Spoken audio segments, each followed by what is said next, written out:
탄핵안에도 또 찬성표를 던지셨고, 근데 그때 분위기와는 또 다르게 지금은, 그때는 그렇게 해서 다 마무리가 되는 줄 알았더니 또 소속돼 있으신 국민의힘 당원 다수가 여론조사 결과를 보면 상당히 탄핵 자체에 대해서, 윤석열 대통령의 탄핵 자체에 대해서 반대하는 그런 의견을 내고 있기도 하고, 또 많은 의원들이, 국민의힘 소속 의원들이 탄핵이 각하되어야 된다고 주장하고 있기도 한데요. 이런, 지금도 일단 12월 3일에 생각이 똑같으신지, 또 탄핵 표결할 때 생각이 똑같으신지 좀 여쭙고 싶습니다. 저는 소신은 변함이 없습니다. 그것 분명히 말씀드립니다. 그러면은 윤석열 대통령은 탄핵은 인용되어야 한다고 생각하십니까? 저는 그 당시에 이렇게 판단했죠. 우선 헌법 77조를 보면은 그 사변이나 내란 또는 국가 위기 상황에서 이 계엄을 선포할 수 있습니다. 근데 그때가 그런 상태는 아니지 않습니까? 그 다음에 또 뭐가 있냐면 국회의원, 재적의원 과반수의 찬성으로 이 탄핵을 취소시킬 수 있다고 되어 있습니다.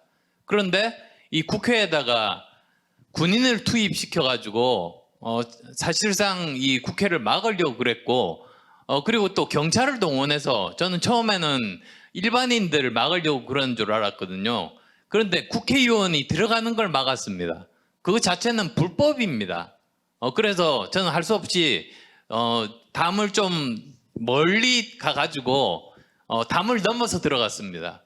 그때 정말 저 한 손으로 이렇게 탁 넘어 들어가는 그 멋있는 모습을 안 찍은 게 좀 한스럽긴 하지만, 근데 어쨌든 저는 그 두 가지 헌법에 명백하게 있는 조항을 어겼기 때문에 이거는 저보다도 더 법률에 대해서 전문가인 헌법재판관들의 판단을 받아야 된다. 그래서 탄핵소추안에 찬성을 한 겁니다. 탄핵 인용에 찬성하십니까? 그거는 헌법재판관 분들이 이제 판단을 하시겠죠. 그런데 제가 드리고 싶은 말씀은 제가 이 투표하기 바로 직전에 의원총회라고 의원들이 모여서 먼저 회의를 합니다. 그때 제일 먼저 나와가지고 저는 찬성하겠다 하고 왜 그러냐에 대한 이유를 다 밝혔습니다. 그러고 나서 이제 앉아 있으니까 이제 의원들이 투표가 개시되니까 퇴장들을 했죠. 근데 그 중에 그래도 저한테 힘내라고 격려하는 그런 의원들이 등도 두드리고 그렇게 갔다는 그런 말씀 드리고 싶습니다. 지금 어쨌든 만약에 지금 탄핵 인용을 지지하는지에 대해서 이제 의견을 밝히진 않으셨지만, 탄핵 가결에 투표하셨다는 것만으로도 지금 상황에서는 국민의힘 지지자나 당원들과는 굉장히 생각의 괴리가 있으신 걸로 생각이 되는데요, 사실.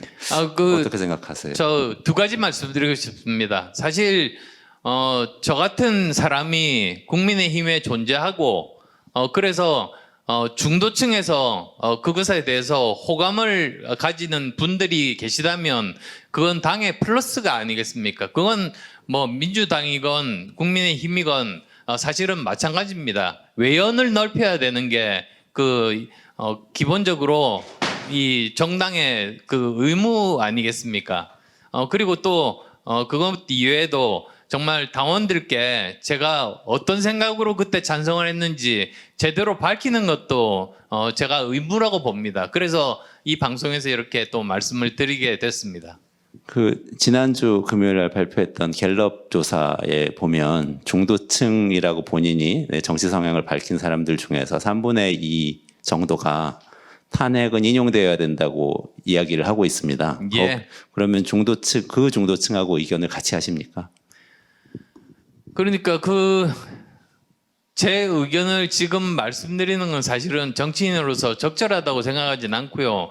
일단은 헌법재판소에다가 이 판결을 맡겼으니까 거기에 의견을 존중하겠다는 말씀을 드립니다. 그리고 또 저는 저뿐만 아니라 다른 여야 정치 지도자들 모두 다 이 헌법재판소에서 어떤 판결이 나오든 그 판결에 대해서 승복하겠다는 말씀을 미리 해야 된다, 그렇게 생각합니다. 왜 그러냐면 지금 제가 사실은 광장에 나갑니다.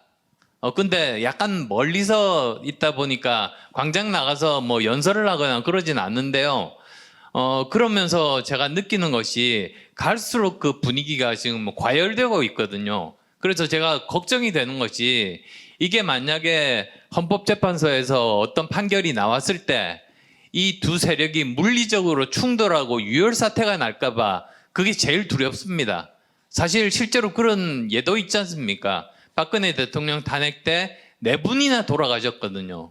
그래서 이번에 이런 일이 없기 위해서도 정말 먼저 이 정치인들이 승복 의사를 밝혀야 된다.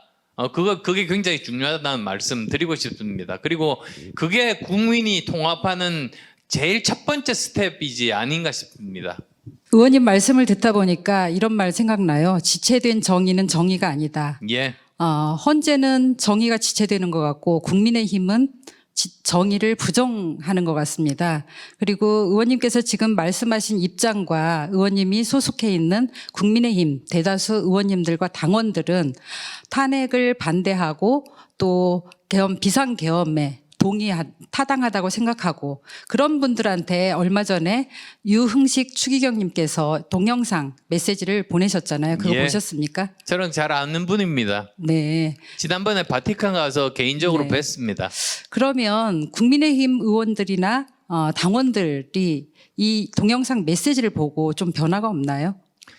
아마 거기에 따라서 여러 가지 생각들이 있을 겁니다. 그런데 저는 헌법재판소에서 결과가 나오면 그때부터 급속하게 분위기가 달라질 거라고 생각합니다. 그러니까 그 전까지는 대통령이 탄핵이 안 됐으면 좋겠다고 생각하던 그런 좀 강력한 의견을 가진 지지자분들도 결국은 그러면 누가 이길 수 있을 것인가 이런 전략적인 선택을 통해 가지고 중도 확장성이 가장 큰 후보가 누구인가를 찾는 그 과정이 전개되리라고 저는 그렇게 믿고 있습니다. 선거가 또 올 수가 있잖아요. 말씀하신 뭐 아까 이 의견을 정확히 말씀 안 주셨지만 헌법학자들은 대체로 이 윤석열 대통령의 탄핵은 인용될 거라고 많이들 보고 있는 것 같고요. 만약에 탄핵이 인용이 된다고 하면 높은 확률로 인용되면 이제 대선이 다가오는데 사실은 국민의힘은 지난번 박근혜 대통령에 의해서 두 번째 어쨌든 윤석열 대통령 인용 확정은 안 됐지만 국회의회에서 탄핵을 아까 의원님께서 말씀하신 정당한 사유에 의해서 탄핵 예. 소추를 받은 세 번째 네. 대통령이 됐죠. 네. 윤석열 대통령에 대한 입장은 명확하게 해야 되지 않을까요? 어떻게 생각하시는지 좀 궁금합니다. 만약에 파면이 된다면 제명을 해야 되는 것인지 아니면 그러니까 사면을 해서 받아들여서 같이 가야 되는 것인지 민주주의에서 제일 중요한 게 절차적인 정당성이라는 건 뭐 상식적인 말 아니겠습니까? 근데 지금 현재 헌재에서 아직 판결이 나지 않았습니다. 그래서 미리 가정을 해서 이럴 때는 제명을 한다. 이럴 때는 또 어떻게 한다. 이렇게 말씀 지금 드리는 거는 적절한 때가는 아니다. 이렇게 말씀드리겠습니다.